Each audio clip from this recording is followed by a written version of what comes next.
ashabihi wa tabi'it tabi'ina bi ihsanin ila yaumiddin, amma ba'd. Fa ya ayyuhal hadirun wal hadirat, as-shaimin was-shaimat, alhamdulillah Allah masih menakdirkan kita untuk berada di bulan Ramadan. Sebagaimana yang sering ibu-ibu baca, bapak-bapak juga bahkan suka salawatan pujian sebelum sholat ya. Allahumma barik lana fi rojaba wa sya'bana wa balighna Ramadan. Kita berdoa kepada Allah meminta keberkahan di bulan Rajab dan Sya'ban, dan meminta kita kepada Allah supaya umur kita, kesehatan kita, kesempatan kita juga sampai di bulan Ramadan. Pertanyaannya, ketika sudah sampai Ramadan, kemudian apa yang kita lakukan? Apakah seperti di angan-angan yang ketika bulan Rajab itu kita pengen sampai Ramadan, atau ya orang Jawa bilang orang sumbut karena penjaluan nih. Jadi nggak sesuai dengan yang dia ingini, yang dia minta, yang dia pengenin tuh sampai Ramadan, tapi begitu Ramadan ya biasa-biasa aja. Jadi kayak anak kecil minta, umpamanya begitu didapat udah nyantai aja, kayaknya nggak, kalaupun nggak dikasih biasa. Kalau kita pengen Ramadannya biar lebih hikmat lagi, lebih bersyukur lagi,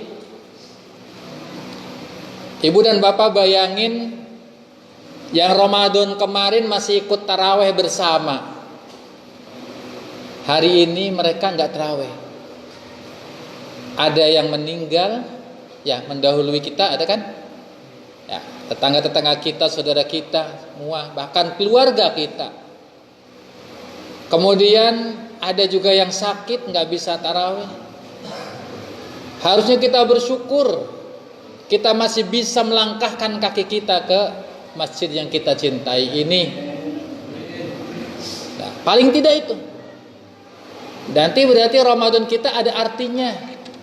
Ada bedanya dari bulan yang lain yang kemarin kita sudah meminta-minta pengen sampai Ramadan. Ya harusnya sesuaikan dengan keinginan kita itu apa. Saya hanya ingin berpesan di bulan Ramadan ini, ketika ada salah seorang sahabat yang bertanya kepada Rasul, ayyul a'mal afdalu? Wahai Rasul, apakah amal yang paling utama yang bisa aku lakukan, yang bisa aku kerjakan? Apa wahai Rasul? Kata Rasul apa? As-salatu ala waktiha. Salatlah tepat pada waktunya. Memang ada hadis lain yang sama, yang mirip, tapi isinya beda, jawabannya beda. Sahabat yang lain bertanya, wahai Rasul, ayyul a'mal afdalu? Apa amal yang paling utama? Kata Rasul, birrul walidaini. Berbaktilah kepada kedua orang tuamu. Nah, kemudian memang ada lagi ketika dijawab oleh Rasul, al jihad fi sabilillah. Bukan berarti enggak konsisten dengan jawaban, bukan. Ternyata Rasul menjawab itu sesuai orang yang bertanya. Orang yang bertanya itu ternyata yang pertama orangnya dia sholatnya kurang bagus, selalu di akhir waktu, selalu buru-buru, pokoknya kurang bagus lah sholatnya. Sehingga ketika dia bertanya kepada Rasul, wah bener nih tanya, langsung dijawab Rasul, amal yang paling bagus sholat tepat pada waktunya. Kalau yang kedua, ya karena memang dia punya orang tua, dia suka nyakitin orang tua, dia kurang berbakti. Kemudian Rasul pastinya diberikan ilham wahyu oleh Allah dia kurang bagus sama orang tuanya. Ini jawabannya. Pastinya begitu. Dijawab, amal yang paling bagus adalah birrul walidain. Kamu berbuat baik, berbakti kepada kedua orang tuamu. Udah nggak ada lagi. Bahkan ada lagi hadis yang lain ketika ditanya apa amal yang paling bagus, la taghdab. Gitu. Balik lagi, nanya lagi, ya Rasul apa amal yang paling bagus? La taghdab.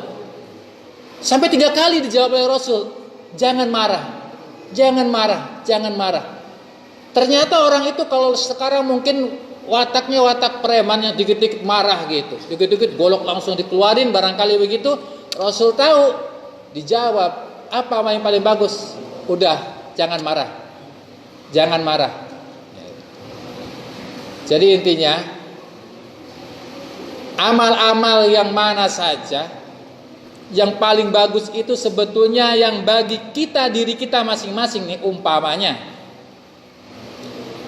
kita tadi sholatnya kurang bagus, berarti amal yang paling bagus bagi kita adalah sholat tepat waktunya, bisa jamaah di masjid. Udah, itu paling bagus. Kalau dikatakan dengan hadis yang kedua birrul walidaini, sementara orang tua kita udah nggak ada umpamanya, lah bagaimana mau berbakti kepada orang tua? Udah nggak ada umpamanya. Jadi apapun itu, kalau kita merasa berat dengan amal itu, dengan ibadah, pekerjaan ibadah itu, insya Allah itu yang paling bagus untuk kita. Sholat malam susah banget bagi kita, itulah yang paling bagus bagi kita itu. Terus usahakan, laksanakan semaksimal kita bisa. Bapak dan Ibu yang semoga dirahmati Allah Subhanahu wa taala. Dalam Ramadan ini jangan kita merasa umpamanya nih, sebetulnya bagi orang yang minimalis amalnya, paling tidak kita bersyukur masih bisa duduk, masih bisa datang ke musola ini walaupun seminggu sekali ataupun berapa hari sekali. Udah bersyukurlah, alhamdulillah. Dengan niat pengennya kita ditambah lagi dan seterusnya.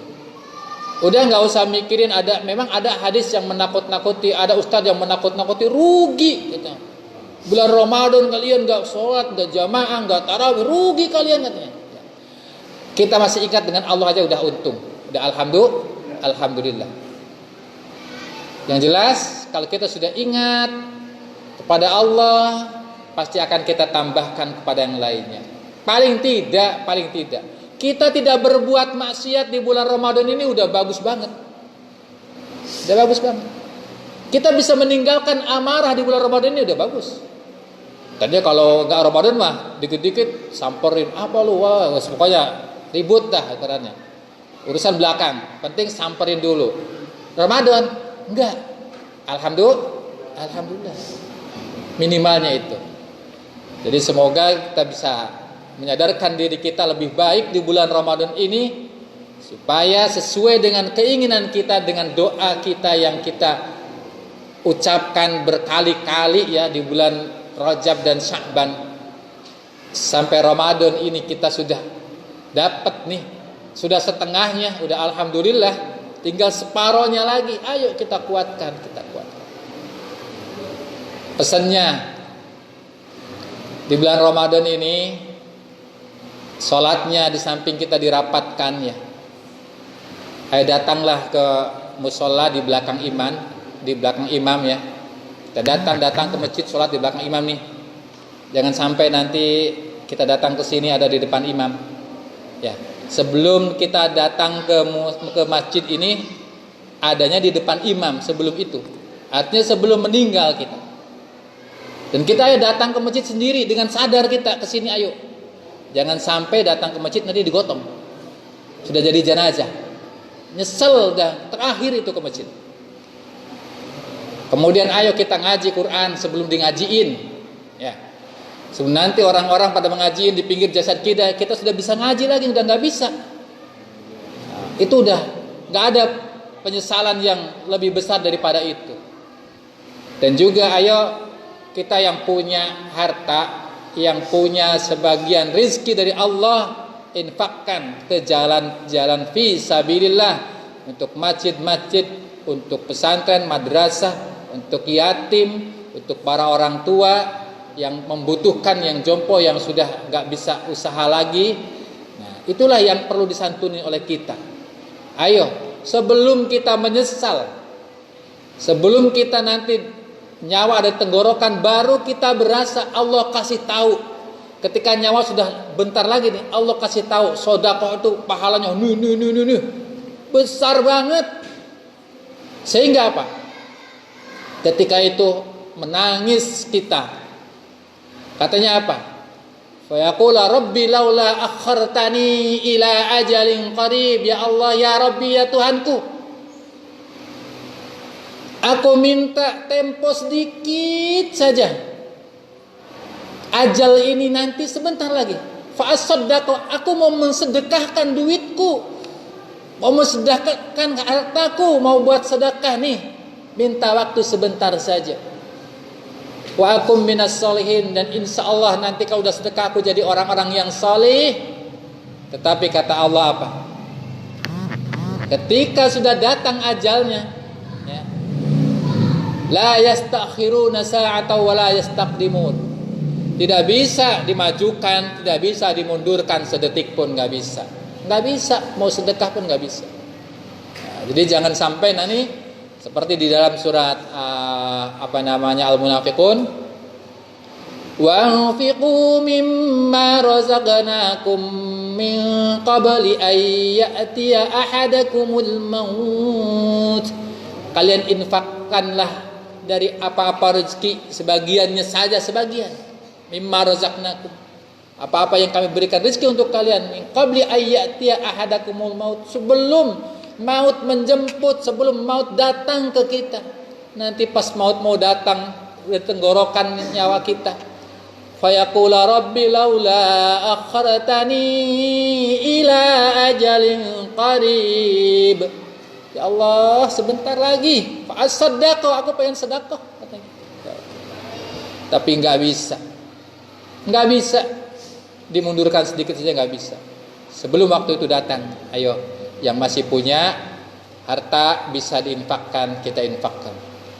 Nih, ibu-ibu ya, bapak-bapak, ini yang ibu ya, ngumpulin baju bagus-bagus ya. Kemudian semua barang-barang bagus-bagus di rumah. Lah kalau ibu meninggal duluan, bapaknya masih muda, kawin lagi. Itu baju yang bagus dipakai siapa?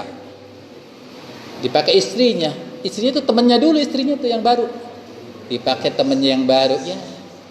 Itu ranjang yang bagus buat tidur, temannya yang baru itu ya. Jadi udah nggak usah bagus-bagus. Udah diinfakkan saja sebagian hartanya, daripada nanti ketika ibu meninggal, suaminya kawin lagi dipakai oleh marunya. Masya Allah. Itu dikubur juga masih sakit itu kalau tahu. Sakit. Ya, Bapak dan Saudaraku sekalian, inilah yang bisa kami sampaikan, semoga menjadi manfaat untuk diri saya khususnya dan untuk jamaah sekalian.